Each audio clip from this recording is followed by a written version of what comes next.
Rojin'in babasıyım. Rojin Van Üniversitesi kazandı. Ben onunla beraber Van'a götürdüm.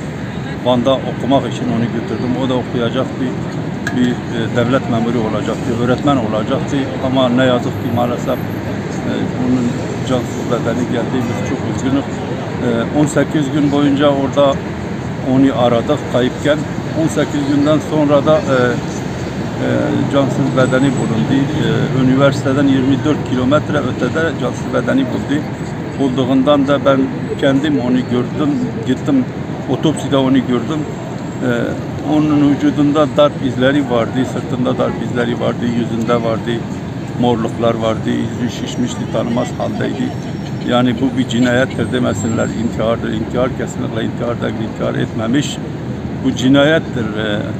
Ben istiyorum ki yetkililerden biraz önce otopsi çıksa o katiller de ortaya çıkarsınlar. Onlara da en ağır ceza neyse onlara versinler. Ben bunu yetkililerden istiyorum, rica ediyorum. Herkese teşekkür ederim.